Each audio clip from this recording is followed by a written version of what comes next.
morning, this is Stefani C. Executive News Editor at Hotel Business.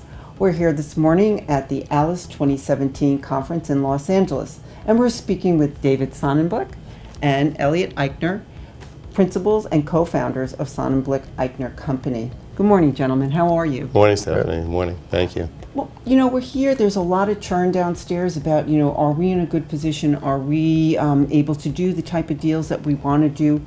What's your perspective on the lending landscape, since that's what your company is known for? I think there's still a tremendous amount of capital out there to do loans from all the major capital sources. We're seeing a lot of capital come from Wall Street, the CMBS market. We're also seeing life insurance companies providing capital, though on a lower LTV basis, to hospitality, and on a perhaps more limited basis, commercial banks.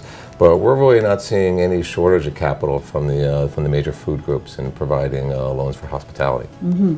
And I think also, just to add to that we're seeing capital for all types of hotels. So for limited service and full service, we do a lot of unbranded property financing, and we don't see any distinction. A lot of people ask us, is there a distinction between a flagged hotel and an unflagged hotel?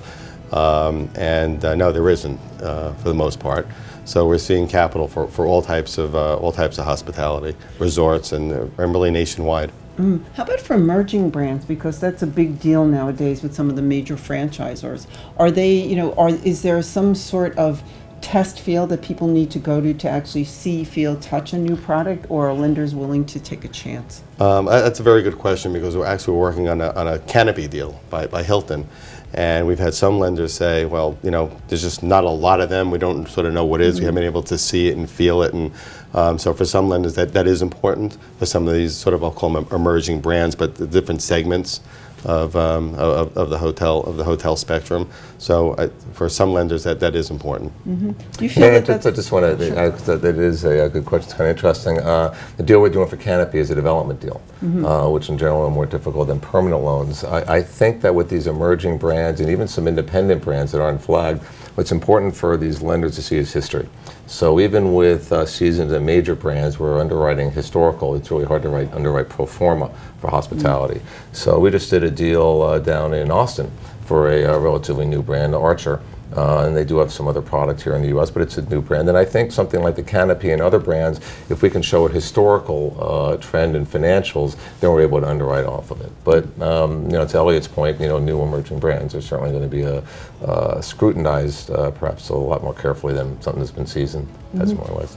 That Archer hotel that you just mentioned, that was part of a $92 million refi, I think it was a first mortgage financing, did the other brands that are around it, the Hilton Garden Inn and the Hyatt houses, did that help lift getting that particular property in that package? Was it a package or a separate deal? It was a package. It was a $92 million package. It was 4 separate assets, and they were really all separate. There were 2 Hyatt House properties that basically stood on their own, had cash flow.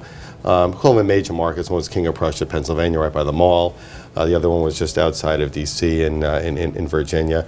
So those are 2 separate financings. And the Hilton Garden Inn, again, that was in upstate New York, and it was separate. But the Archer Hotel we thought was really an interesting deal, because that hotel was just finished construction. It really had 0 operating history, so it had no cash flow. So it was just a standalone deal, and financing a hotel with no cash flow has its challenges. So the lender thought that was compelling. It was probably going in less than a 60% loan to cost, but we were able to have the lender provide for an earn-out. So as the property seasoned, they would be amenable to increasing the loan for the borrower.